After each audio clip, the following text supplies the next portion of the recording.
Tô aqui pra gravar o vídeo e olha, são 3 horas. 3? Não, vou olhar direito aqui. São 4 horas da tarde e está escuro em São Paulo.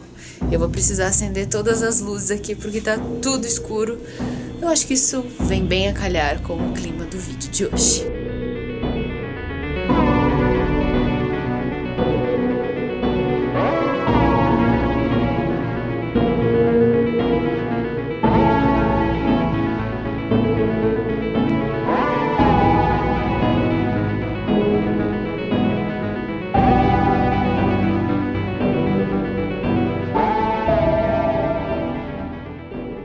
Estrelas singelas, luzeiros fagueiros, esplêndidos orbes que o mundo aclarais, desertos e mares, florestas vivazes, montanhas audazes que o céu topetais, abismos profundos, cavernas eternas, extensos, imensos, espaços azuis, altares e tronos, humildes e sábios, soberbos e grandes, dobrai-vos ao vulto sublime da cruz.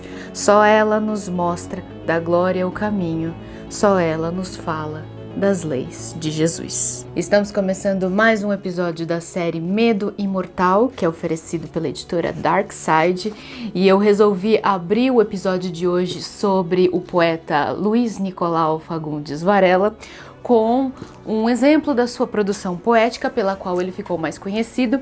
Esse é o poema A Cruz, que, como vocês podem ver, além de ritmo, musicalidade, ele tem o formato de uma cruz sobre um pedestal. Essa é uma técnica poética que só muito tempo depois, já no século XX, seria melhor desenvolvida pelos poetas concretistas e que, no entanto, Fagundes Varela antecipou em mais ou menos uns 100 anos.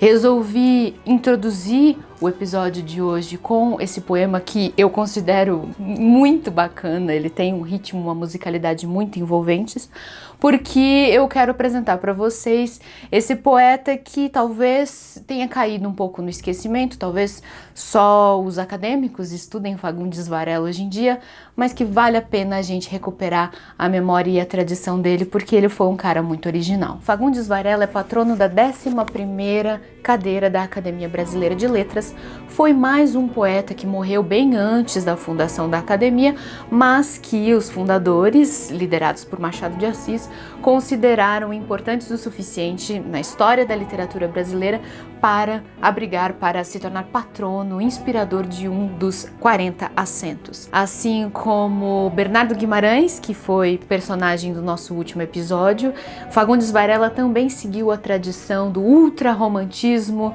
que tem como principal expoente Álvares de Azevedo, que eu apresentei para vocês também dentro dessa série Medo Imortal, principalmente o seu trabalho de prosa, os seus contos mais conhecidos, O Noite na Taverna. Fagundes Varela foi um homem que seguiu uma trajetória semelhante ao do Álvares de Azevedo e do Bernardo Guimarães, no sentido de que ele também era filho de fazendeiros, ele também nasceu no Brasil imperial e tinha privilégios, né, por ser filho de proprietários de terra, portanto ele não pertencia à classe trabalhadora de um Brasil que na época era dominado por trabalho escravo, então ele gozou de certos privilégios, teve boa educação.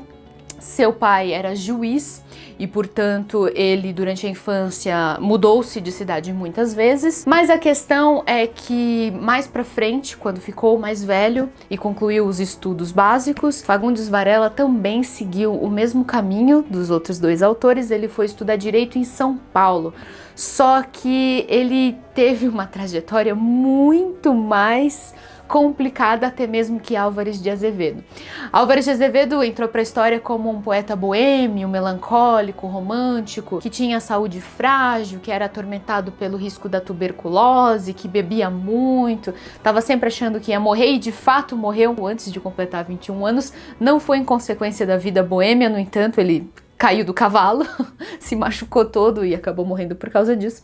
Mas Fagundes Varela seguiu os mesmos passos, ele também era de vida boêmia, ele era péssimo estudante. No caso dele, ele nem terminou a faculdade, abandonou os estudos no primeiro, no segundo ano. E para desgosto da família, ele logo se transformou na ovelha negra da família, né? Para desgosto da família conservadora, de donos de terras e tudo mais, Fagundes Varela se casou com a filha de um dono de circo, fugiu com a moça, o seu grande amor, e foi viver no interior do estado de São Paulo. Abandonou os estudos e foi viver com a filha do dono do circo.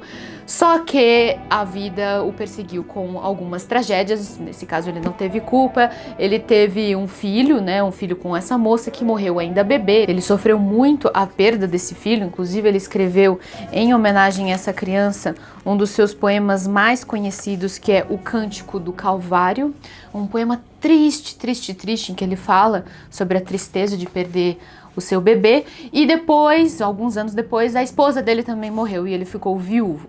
Essa sucessão de tragédias já levaram Fagundes Varela, que tinha um espírito rebelde, melancólico, que gostava da noitada, da boemia, que bebia pra caramba, levaram ele a uma depressão profunda que resultou em muitos bons poemas. Existe uma frase do Rubem Alves que é muito boa: ostra feliz não faz pérola. E essa frase, eu acho que se aplica a quase todos os grandes artistas, poetas, quase todas as pessoas que nos emocionam com belas obras de arte. Boa parte dessas pessoas não foram almas felizes, foram pessoas que padeceram de muitas tristezas. E isso, né, somada com os seus talentos, as levou a produzir grandes obras. Foi o caso do Fagundes Varela, que escreveu muito mais poesia do que qualquer outra coisa.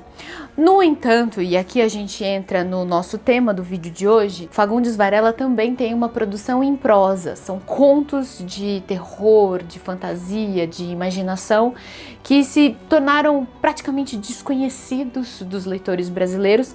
Ele publicou esses contos num jornal que circulava na cidade de São Paulo, naquela época que ele estudou no primeiro ano, antes dele abandonar pela primeira vez. Porque teve isso também, depois que ele ficou viúvo, ele tentou voltar para a faculdade, mas ele acabou abandonando por uma segunda vez. Ele não tomou jeito mesmo e morreu muito jovem, morreu aos 35 anos em decorrência de um derrame que deve ter sido causado pelo alcoolismo. Ele era um alcoólatra, bebia demais, demais, demais. Seja como for, o conto que a gente encontra aqui na antologia Medo Imortal, primeiro a gente encontra o poema, né, claro, A Cruz, mas também temos um conto que é praticamente desconhecido do público brasileiro, se chama A Guarida de Pedra, foi publicado em 1861 nesse jornal paulistano. E nesse conto Fagundes Varela mostra como ele teve influência de Álvares de Azevedo naquela coletânea A Noite na Taverna, né, que são vários contos de terror e mistério. Ele mostra as influências dos autores românticos, especialmente os ingleses,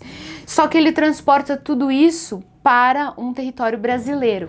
Ele faz diferente de Álvares de Azevedo, que situa suas histórias lá na Europa, com personagens europeus. Fagundes Varela, por outro lado, prefere contar suas histórias apavorantes de fantasmas e criaturas sobrenaturais aqui mesmo no Brasil. Foi um prazer para mim ver que essa história se passa em Santos e também em Bertioga, que antigamente fazia parte do município de Santos, hoje em dia é uma cidade independente, mas que são cidades, tanto Bertioga quanto Santos, que eu frequentei a minha vida inteira, né? Porque aqui em São Paulo a gente vai muito para a Baixada Santista, que é até hoje, embora boa parte da natureza tenha sido devastada, mas até hoje a gente pode ver quando vai para lá o que sobrou da Mata Atlântica.